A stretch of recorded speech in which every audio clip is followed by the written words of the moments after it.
Good morning. You're watching Man Over Market. This is a live trading session on Thursday, March 12th, 2015.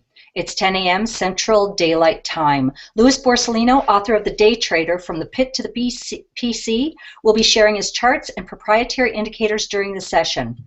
During the live broadcast, we'll be watching for your comments and questions in the comment section of the YouTube video and on Twitter, as well as over on Google+. On Twitter, the handle is Man Over Market. If you're watching this broadcast live, please know that there's a slight video transmission delay of about 30 seconds. Also, trading futures, options on futures, and retail off-exchange foreign currency transactions involve substantial risk of loss and is not suitable for all investors. You should carefully consider whether trading is suitable for you in light of your circumstances, knowledge, and financial resources. You may lose all or most of your initial investment. Opinions, market data, and recommendations are subject to change at any time. Past performance is not indicative of future results. The following information is an expression of our opinions and is provided for educational purposes only. And now to you, Lewis. All right, good morning, everyone. Can you see my screen now? Yes, we can. Okay, there. All right. Okay, well, first of all, I'm going to talk about that this is rollover, and then if you don't have to be trading during rollover. You should be on a vacation somewhere in the Bahamas, or shut your computer screens off. Came to the most choppiest time. We rolled with March. I usually don't like to roll with March until the volume picks up more in the June, so I probably would have done it on Monday. But half of my software rolled by its own, so Pat and I decided we'd roll last night. So the market went. Let's bring this in here. As you know, this is, I think, is referred to as an opening drive when you're talking about profiles. So here's bracket B, went from 2038, basically 2039, up to 2051 before it started pulling back, and now we've been consolidating. Okay, so this is telling me that this market is going to trade back towards the middle sometime today. Unless this becomes a trend day and we keep going straight up, then that would be different. But this is like all the volume is being built here on the bottom. Okay, this should have been. I wish I could bring up yesterday chart, but yesterday's chart we had all the volume down here, not the volume, all the time spent down here, and you can see the mode here. That's usually indicative of the market going to go higher the next day because you have time, and this is volume. This is the most amount of trades are taking place in the March contract. Okay, it had the same sort of formation. I can't get that profile back right now. So we had a lot of volume down below. I'm sorry, a lot of time was spent below. They call these TPOs. Pat Tabbitt is on. He can answer exactly what a TPO is. I just look at formations. I'm not. I don't look into the in-depth explanation of that. But I know that if you have volume and all these TPOs below, that's usually indicative of the market going higher. Okay, and we got that opening drive on the opening. So we've been sitting in a consolidation since we brought back. We're now in bracket E. I sort of have got this 1 minute chart here. All right. So the key today is going to be, if we're going to have a pullback and be successful in any sort of pullback, is going to be if we can get back inside value. So we got 2047 a quarter is the top of value, 2046 half, the point of control, and then we got down below the 2040 and a quarter. Our opening 5 minute bar.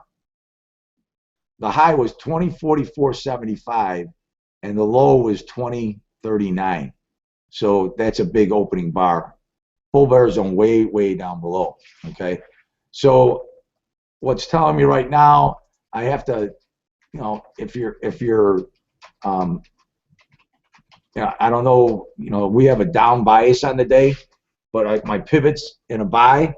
So right now, for me, because I have conflicting information, I am staying on the sidelines until I get And this is something you have to learn as a personal preference. If you have a style of trading that you're better trading from the short side or the long side, I don't have a preference, but what I like to do is I want to make sure I get confirmation and not fight the trend, right? So you get this opening drive, you got your right here at 7 in the morning, our CCI moving averages and so on crossed over, and on the opening, these things were going, they just went straight up. So you see them, you got to wait for these to flatten out. We got the 5-minute pivot moving up, okay? And then this morning, and then our oscillator is right here, right? So we've crossed over the center line, but we went from red to gray, now we're in green. So we got green, green, green, okay? And we're still above value. So, this is one of these things that we're going to have to, kind of try to bite the bullet on, whether you want to get long. Now, if you want to get long, it's got to stay above value, all right? So your stop would be somewhere in this area. Like if you were playing this market from the long side, 2046, anything under 2046, that's where I would put my stop. But I don't know how much more we have on the upside today. And the things that really complicate this is during rollover, you have big institutional people, they're selling the front and buying the back, or vice versa. They can roll their positions over. So that's what rollover is, right? We trade futures contracts. So usually during rollover, we put out today that you get a very choppy market during rollover, okay? So right now we're sitting in consolidation.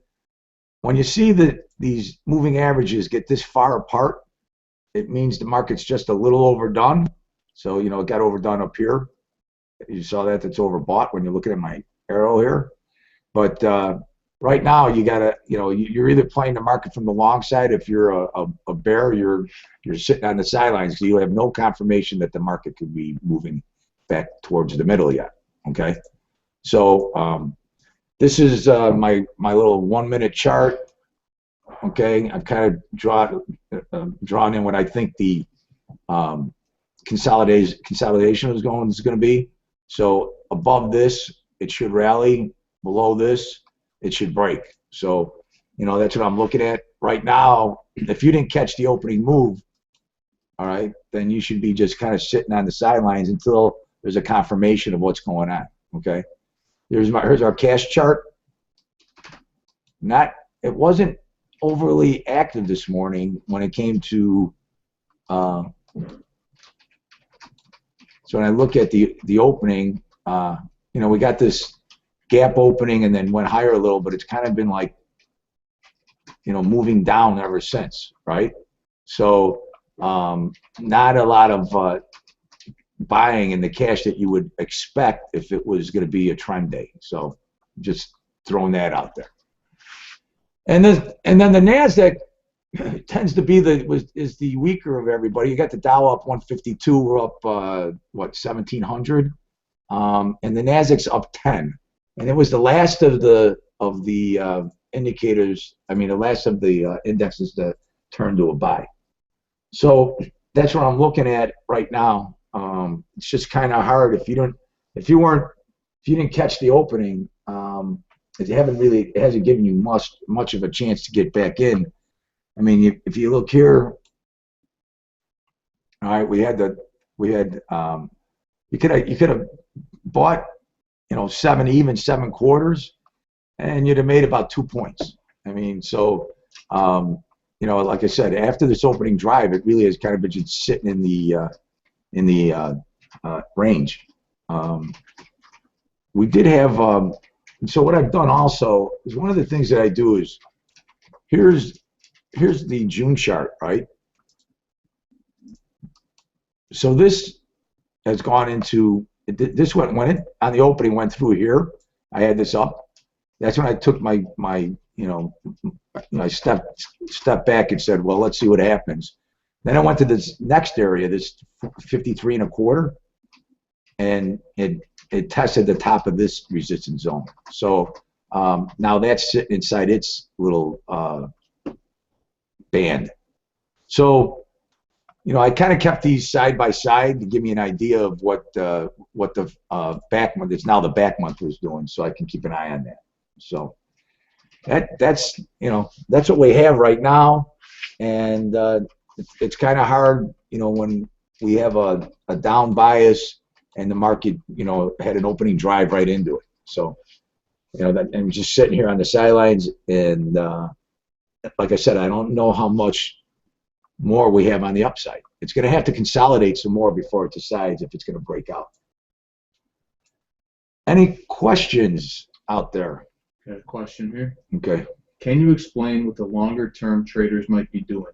If they exited the March and entered the June, it would appear they're buying the June contract, or does it not contribute to today's rally?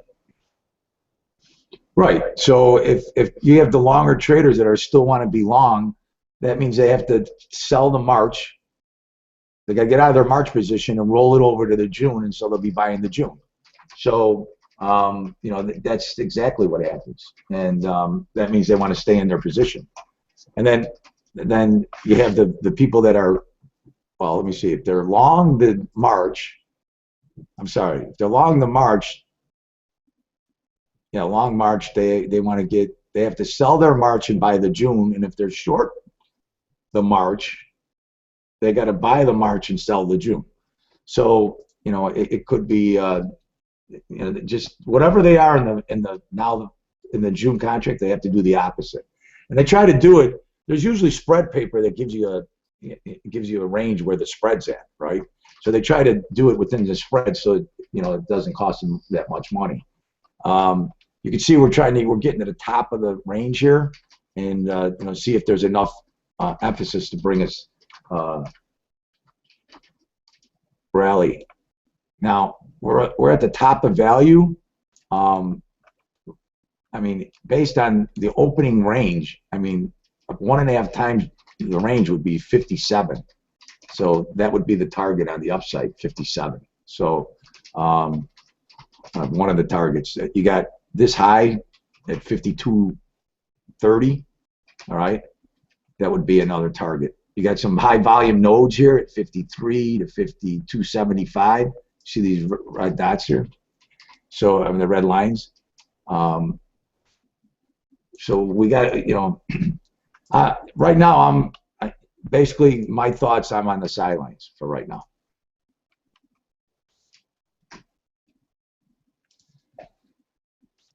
As you can see, our 1 minute chart, we're getting above that area that I was talking about. All right, we're getting a little extension. We still got our moving averages moving straight up.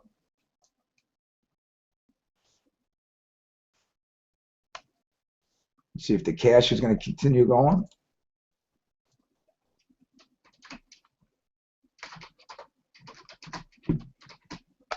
Here's the book map in the front month is not telling me month, because you got some big orders down here. You got a big order up here at 52.5. All right. You don't know if these guys are just pushing it around so they can sell it to you up there. They're trying to bully the market around. And we don't know what's happening in the front if they're, well,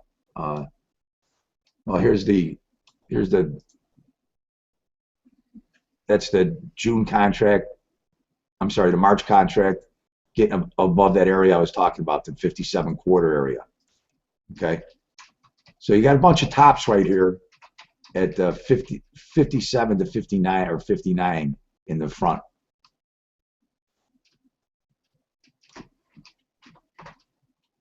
Okay, any other questions? It's kind of, they get you in here. So, here's things that conflict. You see the cash moving down here? We're getting down ticks in the cash, but we're getting upticks in the futures. So, you don't know if this is just a temporary. We've got. Let me show you what the other contracts look like. Hold on. Here's the Dow. All right. And you can see they're getting to exhaustion points in the standard deviation. Here's the Russell. Okay. And then let me bring the Dow in here. So these things I keep right here, and I watch, and we're getting some extension up to 52.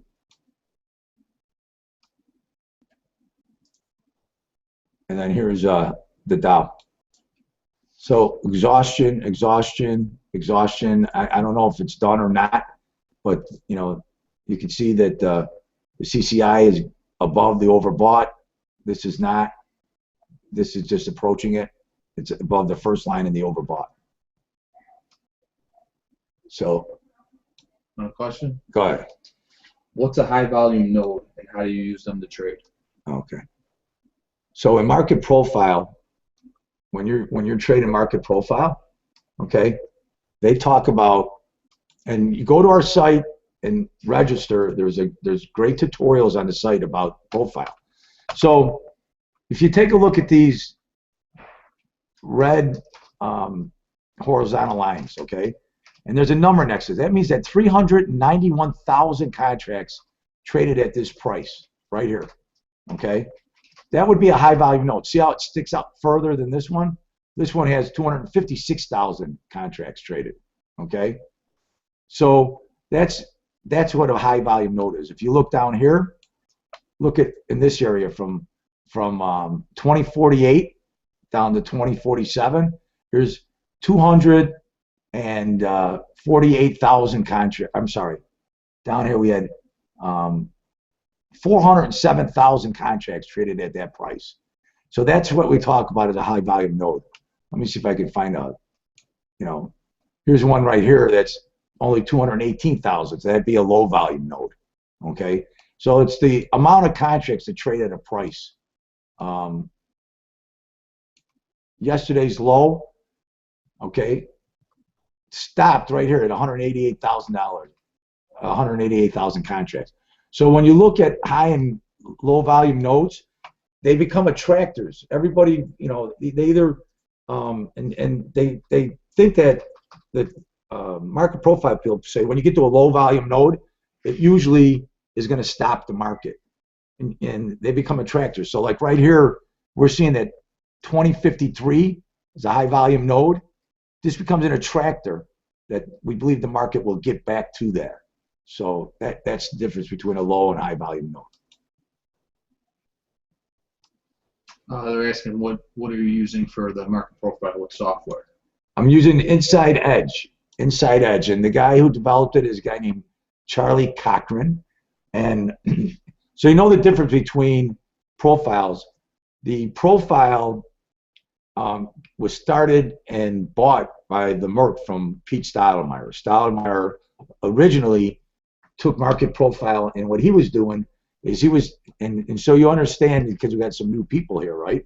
So if I split these up, I'm going to split these up right here. We're starting to get the market to push further up, okay? All right, so bracket B, as you see it right there, bracket B is the first half hour of the day. Bracket C is the second half hour of the day. Bracket D, and so on. So this is all brackets, and what it does is it records the price that you traded, but now with volume market profile, they not only record the price, they record the volume.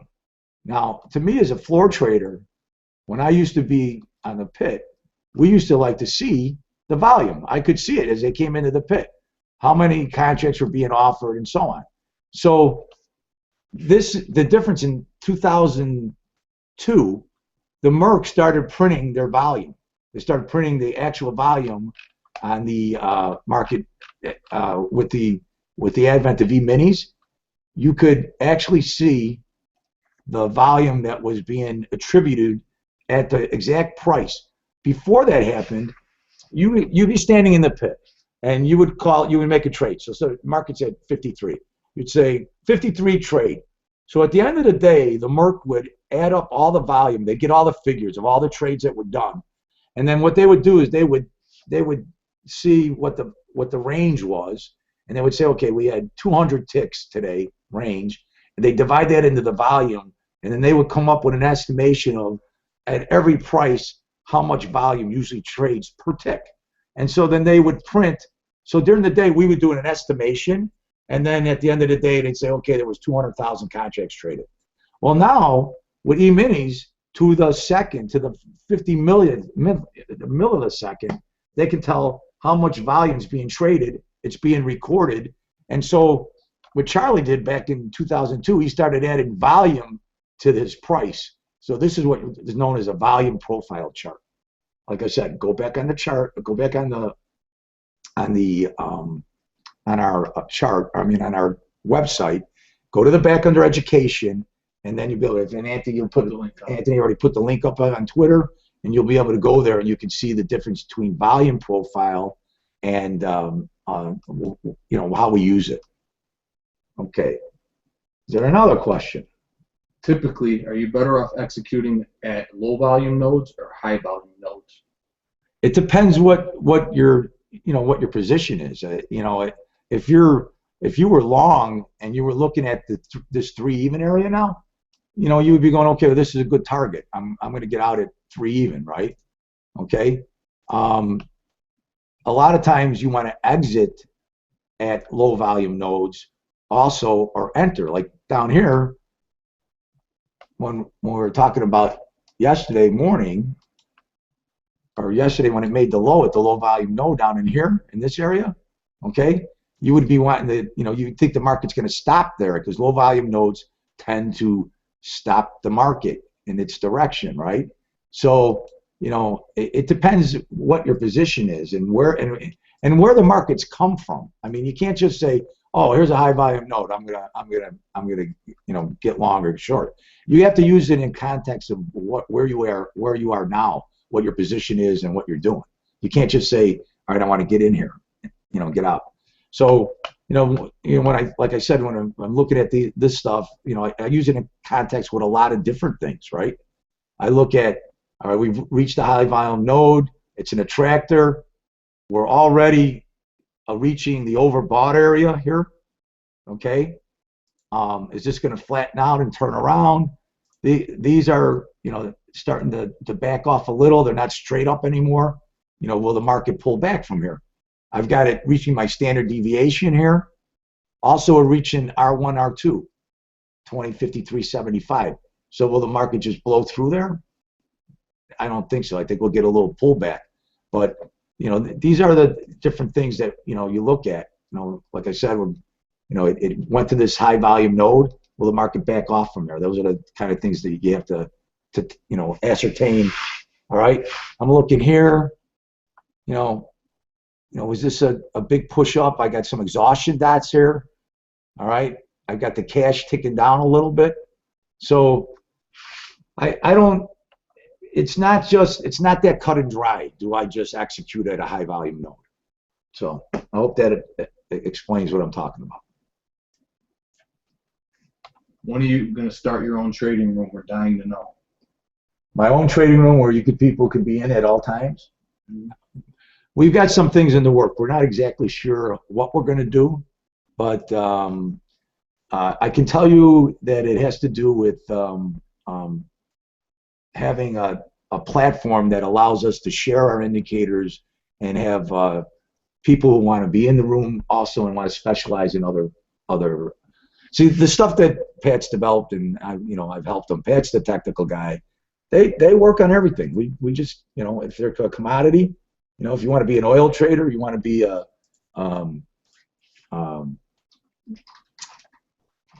gold trader, bond trader. We want to develop people where everybody can be and participate, and they like the movement of different markets. It's hard to watch them all, but look, markets move. They have the same underlying basis of how they move. So, as soon as we know what we're going to do, we'll let you know. Do you let your stops fill after you enter a position, or do you usually tend to get out when indicators are pointing against you?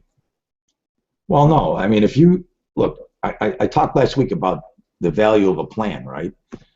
You got to put a stop in, and if you get to the stop and you get stopped out, then you stop and you look and you reevaluate your position. What did I do wrong? I said this years ago, and everybody said it. Keep a journal, right? You know, if you're not one for writing it down, keep a mental journal, but you should write it down and see why you made the decision to get in the market and see why you got stopped out. Because you're gonna, it's like anything in life, Remember I was talking about Maury? He told me a long time ago, there's no lesson you will learn in life that doesn't cost you something. And if it doesn't cost you something, it's not a lesson. All right? You get away with it and you keep doing it, right? And you say, I got away with it, I got away with it. The one day you do something in the market, and I'm going to tell my story of the day at the end about my friend Joe, and I'll tell you about that story at the end of the day. But when you get stopped out, just get out of the market. Look, the hardest thing in the world about this business is saying I'm wrong. I'm wrong. I have to get out. All right? Nobody likes to admit they're wrong. Okay? And that's why a lot of professionals who've tried to do this business, all right, have a problem with it because the market's not an exact science. It's not an exact science. It has two components in it that nobody else you can't put to any sort of slide rule tool. Fear and greed. Fear and greed drive the markets. And, there's a lot of technical analysis, but you can't gauge everybody's different fear and greed. And then on top of that, there are people with different time frames that are playing this market right now. Okay, you have the long-term players, you got the option players, they have the day trading speculators. You have all different time frames involved in this market. So it's hard to judge what everybody else is thinking, right? That's one of the other issues, and what's pulling their trigger. So when you get stopped out and reevaluate. You may re-enter right away, all right? But don't enter the trade and re-enter the trade because, oh my God, I lost money and I know I was right, okay? You better, everybody does that. If you're going to do that, right? I do that. Those become what you call impulse trades. And you can't, those are the ones that are going to get you because you're going to say, you're looking, oh, I just lost, $500 or I lost $5,000, whatever it is, and you're going to go, I know I'm right. I'm getting out here. And then you get to put it back on, and then all of a sudden you turn that 500 into a 2,000. So you got, it's a hard business, right? I told you last week, you could work 60 hours a week, do all your charts, do everything, and you think you did everything right, and at the end of the week you lost $10,000 or whatever it is, okay? My nephew Anthony, when he worked for Miras, he was the knockout guy. That means if your margin got over margin, you didn't have enough money in your account, and guys were calling up, yelling at him, screaming at him. He knocked them out of their position, and he would see it. He would see all the mistakes that we talk about. In fact, one of the things we're going to be putting on the website are like 10 most common mistakes that retail traders make and don't really understand before they start trading, right? Because they're always arguing with him, right? Because one of the things you don't understand as a retail trader, in futures, it's automatic margin. So, they tell you, all right, we're going to let you day trade. You're going to control $95,000 worth of stock with $500. All right. So if you have $10,000 in your account, you could put a 10 lot on. But the moment that 10 minis go against you, your margin, you're under margined because they took all the margin and so on. So you need to understand. Actually, you could do a 20 lot, right? Yeah, the P&L is real time. Yeah, the P&L is real time, right? So they're looking at it and going, okay, he put a 20 lot on because he has 10,000 in his account. He's losing 500. Well, really, now you only got 9,500 in your account, right? So now you're really under margin. So they can knock you out of your position. And what they do is they knock you out of your whole position. They don't knock you out of one. He was instructed, knock him out and charge him $50 per contract, right? No, not per contract. Okay. Yeah. So knock him out. So they knock you out of your position, you're flat, and they charge you $50 for that because you had a margin violation. In stocks, when you buy a stock, you're over margin. You're putting 50% up, right? You're putting, for a $300 stock, if you're buying 1,000 shares, you got to have, what, 150 grand up? So you're not going to be You know, they're not worried about it unless the stock goes from 300 to 150. So that's a mistake that people that make in futures. You know, you're controlling with one E-mini, you're controlling basically almost 100,000 worth of stock. So that's one of the things you have to take into consideration. Okay, how many screens and time frames do you watch? All right, I have right now up. I got the 1 minute time frame up. I got a 5 minute time frame, and then that's about it. I watch the 1 minute, 5 minute. I look at the 15 and the 30 minute. Like I can go here if I want to look at this, and I can go to my 30 minute chart. Okay, but I have a 30 minute and 15 up. But I look at that to see where the pivots are at. Okay, so I'm looking at this. Here's a 30 minute time frame. I could switch it anytime I want. Okay. Explain trading from area to area versus trading from price X to price Z. Which is better? I'm not sure I understand that question, area to area. Because, I mean, you have to go to, you have to, I mean, if you're talking about here, this area here, I mean, if you're talking area to area, then I think you're talking about being a swing trader, okay? And you're going to be putting on a longer term trade, all right? So, the market moves from being bullish to bearish, right? If I was looking at this, okay, I'm looking at this, we're getting a retracement, right? Of the move that we've just made from the all-time highs, right? We've backed off from the all-time highs. So there's some people that prefer to put a trade in and then sit on it for a week, 2, 3, 4 days. Most of the stuff that we do is we don't want overnight exposure, right? And I think most of the people we have are trading day trading. Okay, so you're gonna be looking at a pullback off the top, and you want to buy a 50% pullback on a Fibonacci retracement, or you want to buy so those are different styles of trading. Okay, usually take more capital, and you got to be more patient because you're going to be in the trade longer, right? So that's a difference. I hope that answers the question. Because if you're trading area to area, then you're usually in the trade more than one day. You're looking for some sort of swing trade. Do you ever average into your positions? Most people ask me that all the time, right? So I mean, if you're gonna, if you've got a sell area or a buy area, okay, you were bullish, it's hard to pick the bottom, right? So you have to decide first of all, how many contracts are you trading? Maybe if it's only 2, then after you buy your first one, okay, then you have to look for the second area where you're going to get in, okay? So yeah, I mean, do people average into positions? Yes, people average into positions because it's impossible. It's very rare that you get the high and the low, okay? Very rare that you're going to get a situation where you have bought the absolute high and low. That's just doesn't happen, okay? It happens by luck sometimes, but you have to be prepared to buy a high and a low, right? So now we broke out of that area. Maybe we are going to have a trend day straight up. I mean, look at this. This is unfinished again, all right? I have bracket F. I think it's probably going to pull back to 1 1/4 here, 1/2. Try to fill in that area a little bit, okay?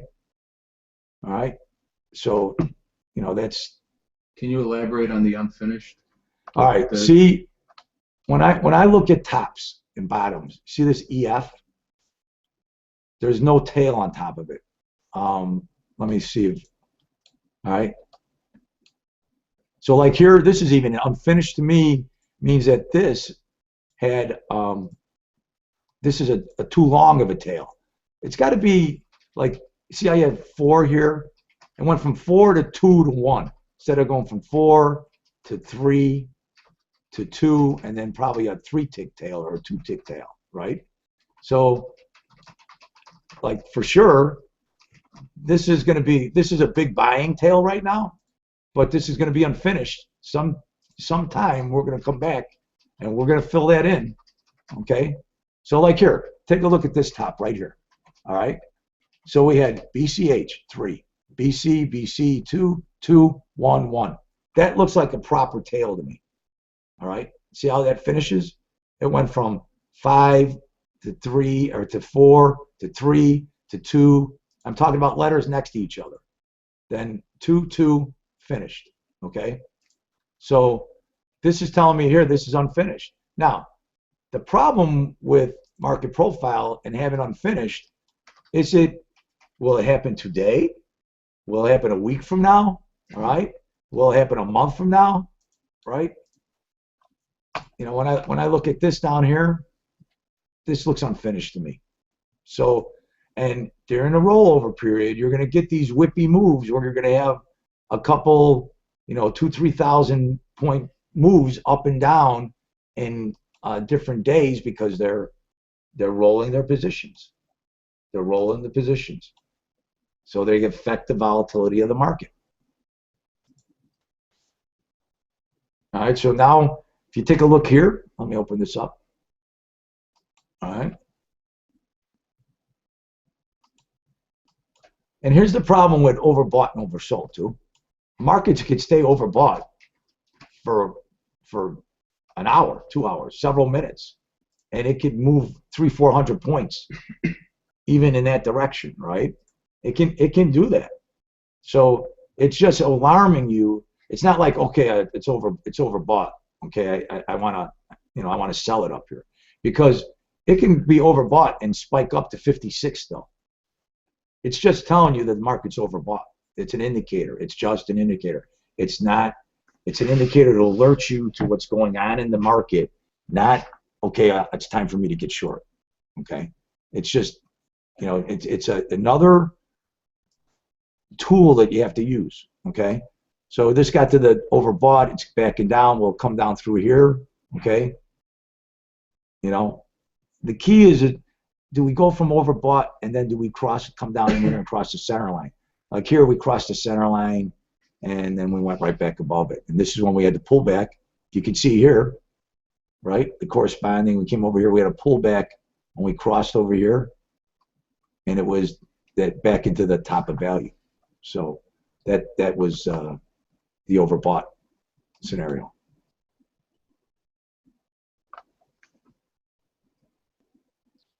In your opinion, which personalities make for the best traders?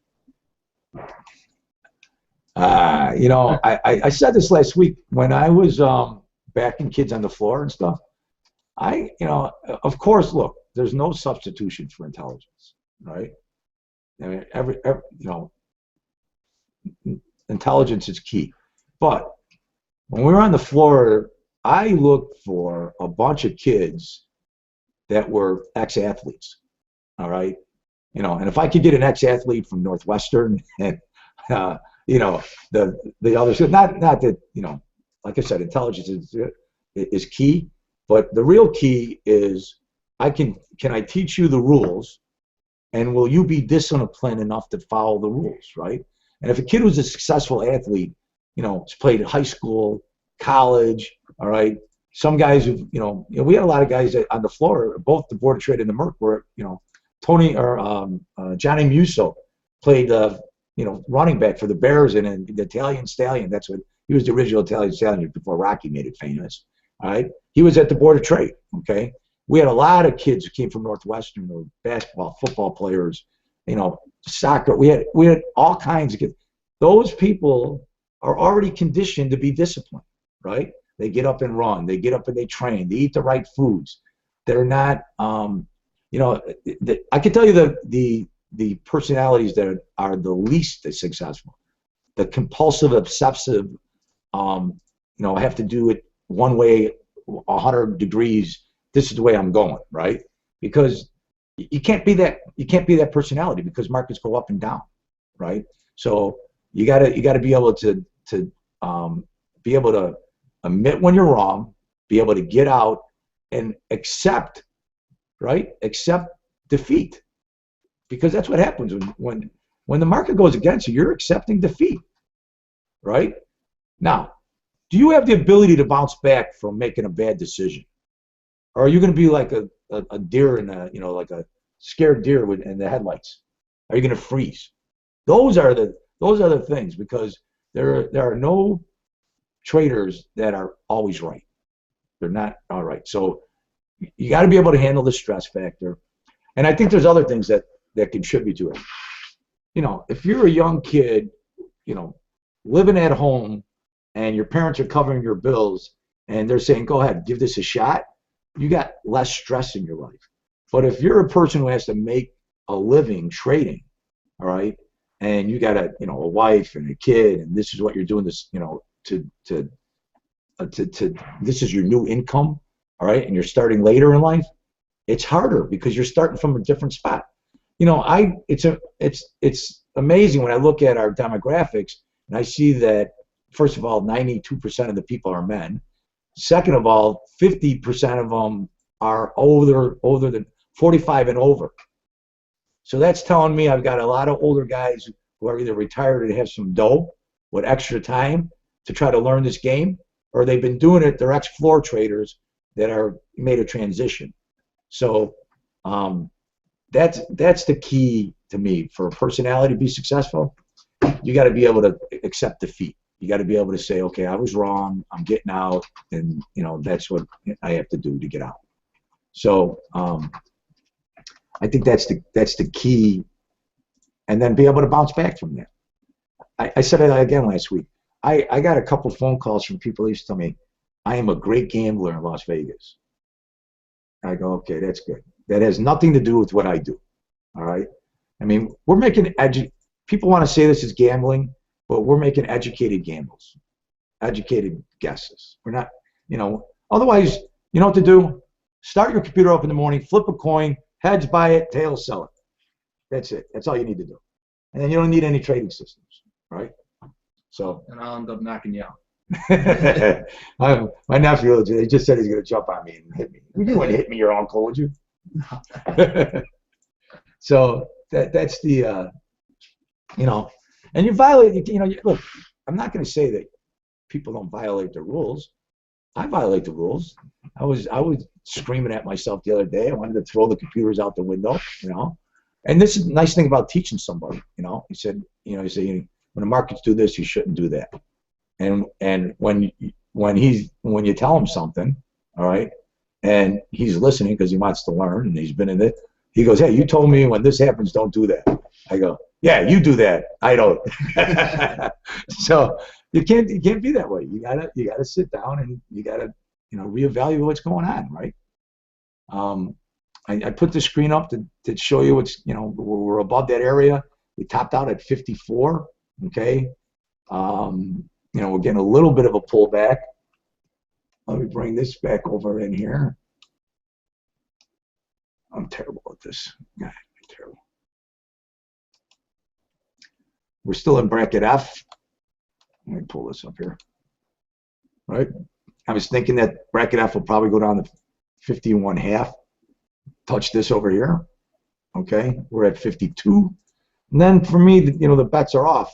The other thing is, here's the other thing I like to watch. Okay, if I open up bracket F, okay, it opened up here, okay, and it rallied up here for the first 15 minutes. Okay, we're coming to 10:44. So the second 15 minutes, I like to see if the bracket tries to retrace to former brackets, okay?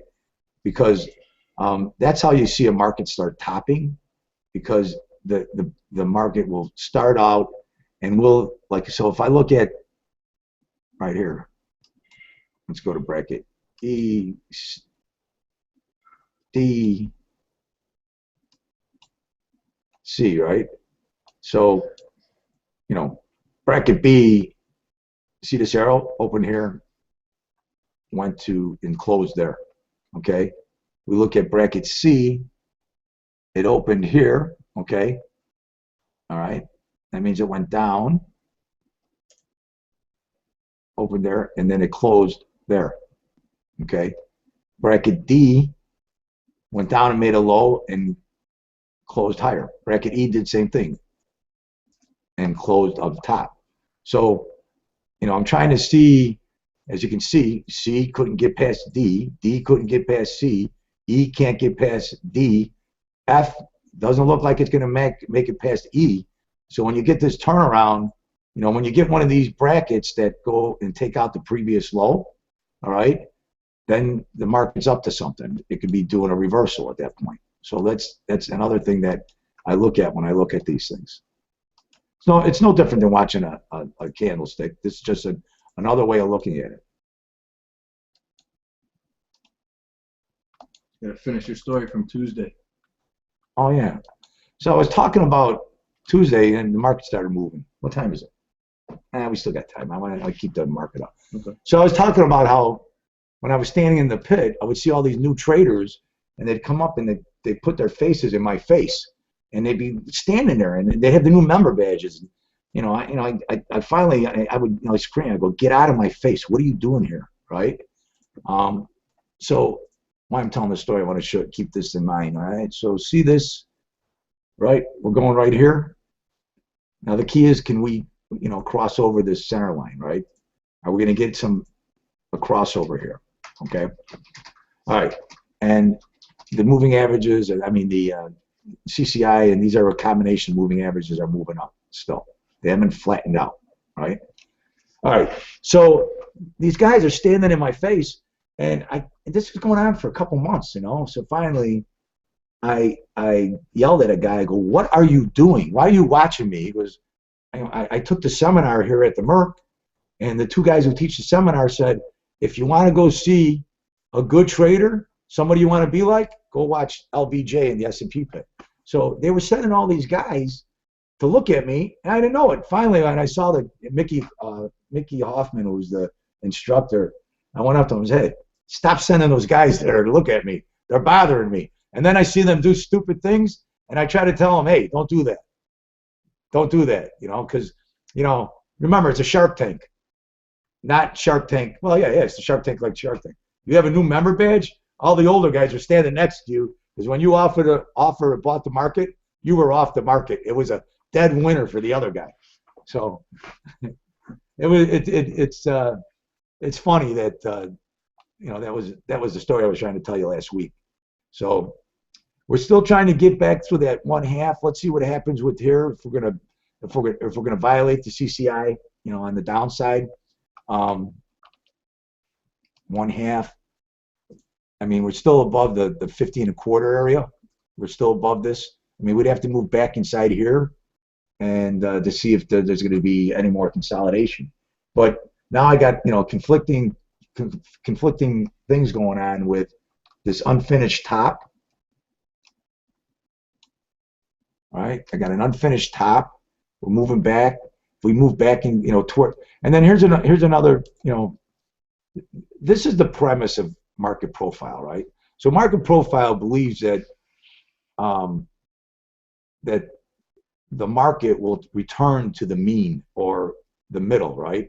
So this green line right here, okay, if you take a look at the green, and if I go to right here at 2,051.25, and I go to 2,045.25, 68% of the trades have happened between 2,045 and even and approximately 2,051.25. So if you get maybe 3 or 4 trend days a month, the market profile people are saying that you want to sell extremes and wait for the market to return to the middle, right? So the middle would be 2048. So if it was down in here, you want to buy this and wait for it to return to the middle. The middle of the today's range is called the mean, is at 2048.25. But the most volume is has occurred at 2049. So the most volume traded at 2049, right? And so the bottom of value, or the bottom of the value area high right now is sitting at 2051 and a quarter, right? So market profile, that's that's the premise when you take a look at how markets move, right?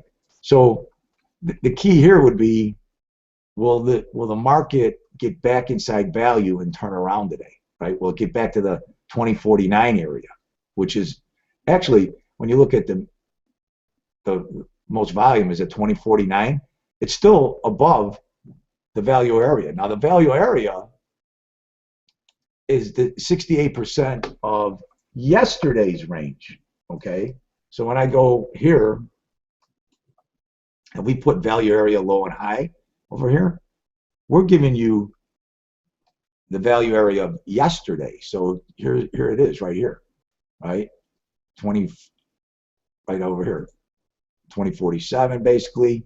Here's the point of control, 2046 half, and then here's the bottom down here, and then this is yesterday's mode, 2046 half. So right now the market is performing where it's above yesterday's value, right? Now when you're looking at trending markets, hope I can get the right chart up. That's not it.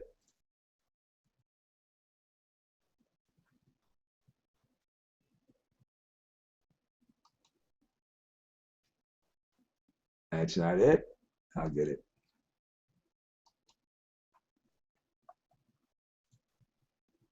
All right. So this is a 20-day look back. All right. And you can see you're looking for the value area high and low to move up and down, right? So this is a profile. Now, this is showing us a gap in this area up in here, right? So when you look at a day only, this is a day only chart. So this is telling me that the value area highs and lows are either moving up or down. So here we had a value area high yesterday up here, right? We closed out in here and we gapped open here today, okay? So we're trading above the previous day. So you kind of look to see, when you're looking at trends, to see if value area high and low and the mode is moving up or down, right? So that's the importance of market profile, because markets cannot just move one direction. They have to build foundations, right? So we went up and made new highs, all-time highs, and so the market is looking to go back and retrace to an area where it can build a better foundation if it's going to make more highs on the year, right? You got more foundation. So that's what it's looking for. Any other questions or anything? Yeah, there's a few. You got about 5 minutes. Do you want to share a story, or do you want to keep on with questions? All right. Go ahead. I'll take a couple more questions, and then we'll share a story. Okay. Bracket F is which time period? Oh, I don't know. Let me see. Bracket F is 10:30 to 11 Central Time on my computer. Okay. 10:30 to 11. It looks like we did fill it in. We filled in down there. We filled in all the way down to 1/2. So you can see it filled in. We were talking about that.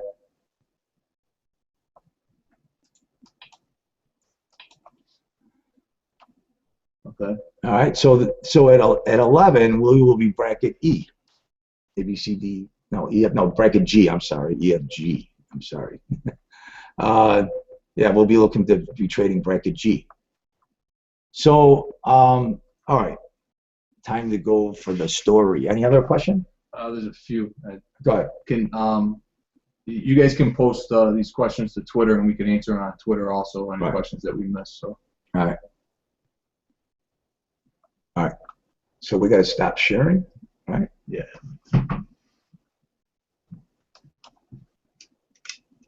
Okay. So here's my story of the day. So I had a friend of mine who was a pharmacist. His name was, we'll call him Joe, right? All my friends are either Joe, Tony, Guido, Vito, all right? And then I have my other set of friends, Maury, Ira. So I have my Jewish friends, and then I have my Italian friends. And then the Irish guys, nah, I'm kidding. My Irish friends are good guys. Anyway, so Joe was a professional. He was, actually a pharmacist, and he had like 5 pharmacy chains, and he sold them all out. He had some dough, and he came back to me, and Joe was one of the guys who said, "Hey, when I'm in Vegas, man, I can lay it in. I know what I'm doing. I know how to do this." So I had him come on the floor. I made a clerk out of him, and I made him follow my clerks around and try to get an idea of what this business is about, right? He'd sit in at our morning meetings. He got all this stuff for free because he was my friend, right? And he came in, and you guys are my friends. You're getting it for free too, right? So anyway, one day the market rallies, and the market starts breaking, and Joe buys a 1 lot, okay? And then the market rally breaks some more, and he buys another 1 lot. And the market keeps breaking, and he buys another one. And I had a rule on him that he can only trade a 2 lot. Well, he had like a 7 lot on, okay? He had like 20 grand in his account, and he was down like 17,000 on the position. Meanwhile, my clerk, and the market's going crazy, my clerk who was in charge of watching him goes, "Hey, Joe's got a 7 lot on." I go, "What?" He goes, "Yeah, he's losing money." So the market comes back, goes screaming back. He gets out of the position, and he lost like $2,000. He was down like 17,000. So, now he's my friend. I've known him my whole life. He comes in my office afterwards, and I'm screaming at him like a 2-year-old. I go, "Joe, what?" I go, "What are you thinking about?" I go, "I told you, don't trade more than a 2 lot. You don't average into a position. You can't do these things. This market one day is just going to kill you. If you get away with doing that, it's going to kill you."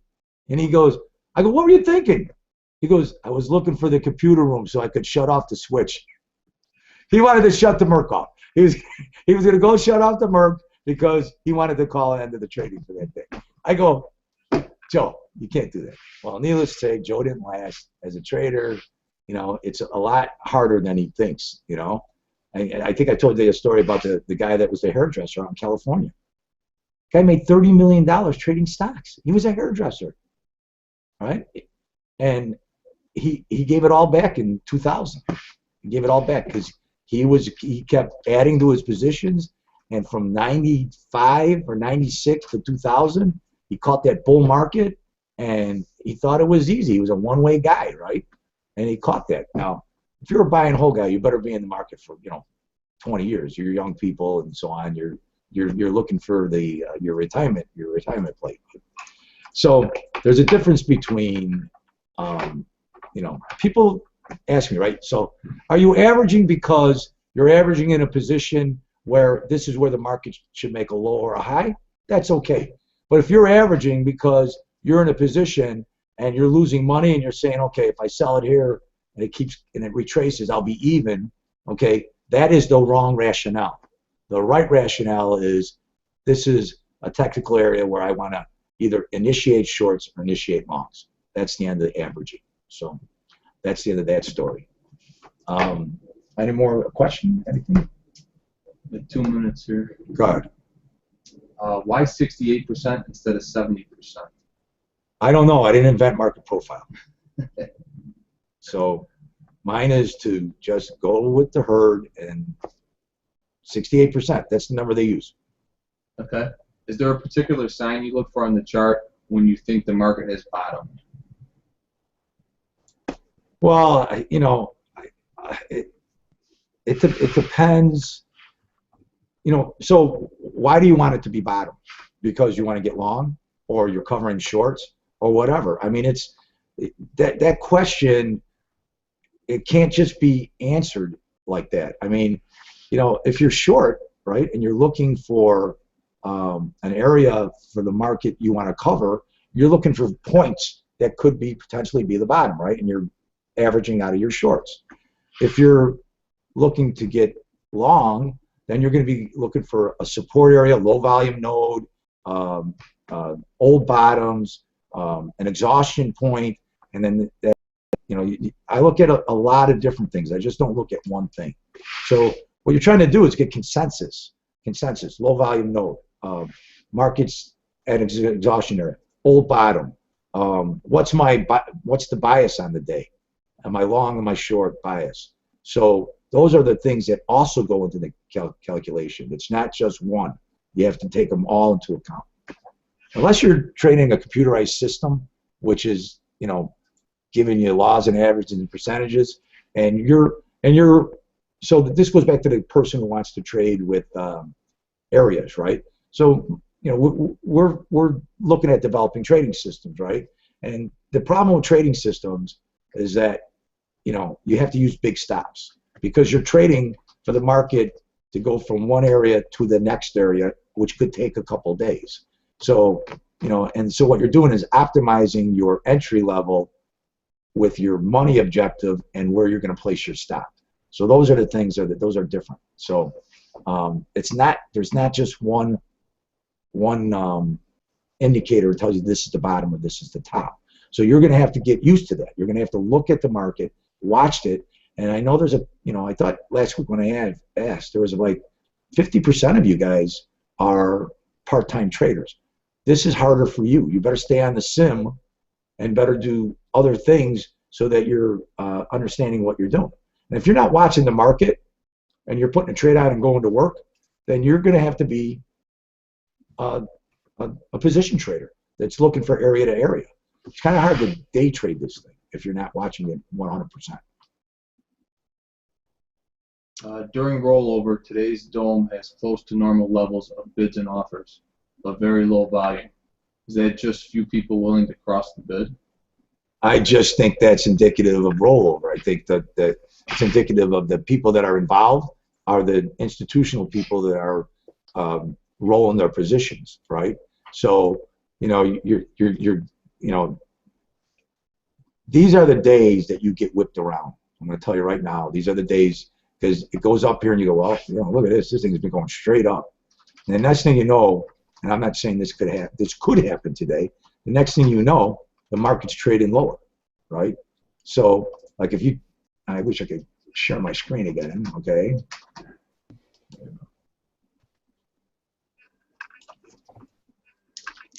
All right, let's go. All right, I'm starting to get a crossover. All right, here's a 1 minute chart. We topped off at 2054 up there. Bracket E is opened up, or bracket G is opened up. Okay. All right, now is bracket G going to move its way back to the mode, all right, which is down here, okay, or is it going to go take the top out, okay? Is it going to move back? Are we moving back in this area, all right, which I have at 50 quarter, all right? We're at 51 and a quarter. Are we going to go down and stop at 50 quarter, or are we going to get back inside this area? That's some of the things that you take a look at. Now here, look on the CCI. We're starting to cross the center line. These are starting to flatten out. Here's another thing I look at. Look at the 5 minute pivot. It's moved up to 46.5, and this is dynamic. Remember, it moves. All right. So, is it possible for us to come back down, get inside value, take out the 5 minute pivot, and move to the low of the range? Absolutely, especially in rollover. All right. So understand, I'll be posting where the 5 minute pivot is. I'm looking at the Dow, the NASDAQ, and the Russell. They're all starting to move. With the exception of the Dow's hanging at the highs. The NASDAQ's starting to pull off, and the Russell's starting to pull off too. So, these are all the things that you have to look at, and you're right. You got low volume, and it's all institutional people involved in it, right? So they're going to push it around to do what they want to do, and that is they want to roll over their positions, and with the least amount of loss as far as spread between their bids and offers where they're rolling their positions. So. All right, I went overtime. Everybody, we will see you. I think we're going to do next Tuesday and Thursday again. Everybody have a good day. Good luck. Talk to you later.